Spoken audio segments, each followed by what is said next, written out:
Start. शेतकरी मित्रांनो नमस्कार. मी तुमचा कृषी मित्र अविनाश मेमाने. शेतकरी मित्रांनो, बऱ्याच शेतकऱ्यांनी आता गुलाबाच्या लागवडी केलेल्या आहेत. काही शेतकरी आता गुलाबाच्या लागवडी करायच्या.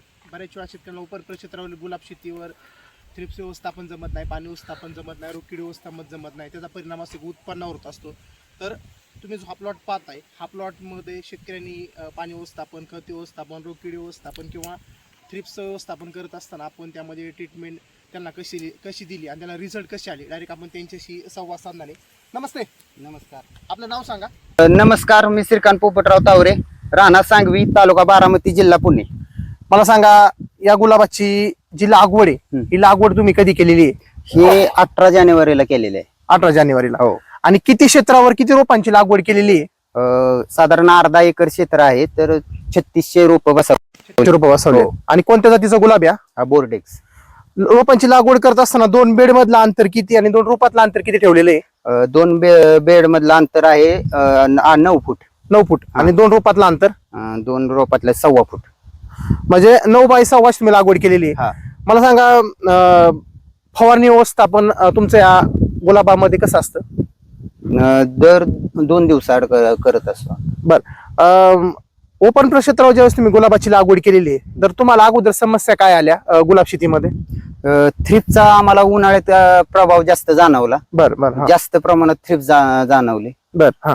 आणि त्याच्यामुळे मग ते वाढ हे ते सगळं त्याच्यामुळे ते कमी झालं. म्हणजे अगोदर सुद्धा तुम्ही गुलाबामध्ये फवारण्या करत होता, काही औषधं फवारत होता, काही खत सोडत होता, पण ज्यावेळेस 1 महिन्यापूर्वी मी गुलाबालयामध्ये ट्रीटमेंट चालू केली, फवारणी असेल, खत असेल, त्यामधनं तुम्हाला रिझल्ट आणि फुलाची जी क्वालिटी आहे त्यामध्ये काय बदल दिसलाय? आम्हाला म्हणजे जेव्हापासून आम्ही तुमच्याकडून औषधाचं जे घ्यायला सुरुवात केली तेव्हापासून आम्हाला रिझल्ट हा खूप छान भेटलेला आहे. कारण आम्हाला म्हणजे रोग हे त्याच्यावर अजिबातच नाही, थ्रिप्स हे वगैरे काहीच नाही. आणि फुलाची क्वालिटी आहे ना ते खूप छान भेटलेली आहे आणि दांडीला लांब पडलेला आहे. त्याच्यामुळे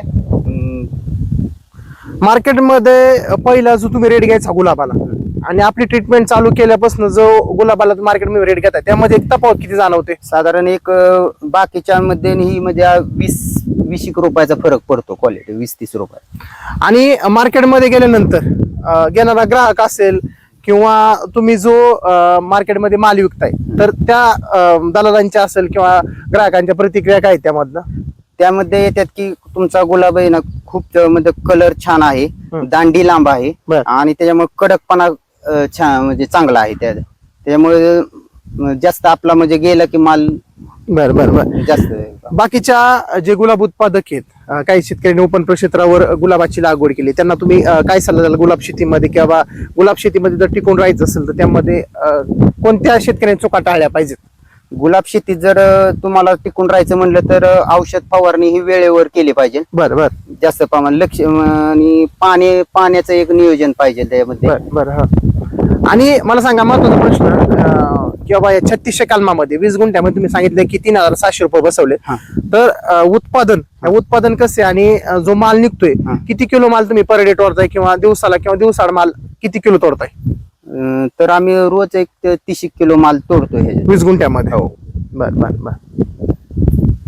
शेतकरी मित्रांनो, तुम्ही सुद्धा गुलाब उत्पादक आहात, गुलाबामध्ये तुम्हाला खत व्यवस्थापन जमत नाही, तुम्हाला गुलाबामध्ये रोगकीड व्यवस्थापन जमत नाही, रेकॉर्ड ब्रेक गुलाबामध्ये उत्पादन कसं घ्यायचं त्यासाठी मेमाने कृषीदीप हा युट्यूब चॅनल गेली 4 ते 5 वर्ष झालं काम करतोय. आणि तुम्हाला सुद्धा आमची ऑनलाईन मध्ये कन्सल्टन्सी घ्यायची असेल तर स्क्रीनवर माझा नंबर दिला आहे, माझ्याशी तुम्ही संपर्क करू शकता आणि ऑनलाईन कन्सल्टन्सी घेऊ शकता. महाराष्ट्रभर काही शेतकऱ्यांना खतं उपलब्ध होत नाही, काही शेतकऱ्यांना फवारणीची काही मी शेड्यूल दिलं जातं, त्यामध्ये औषधं काही भेटत नाही, तर तुम्हाला घरपोच जे औषधं मिळणार आहे.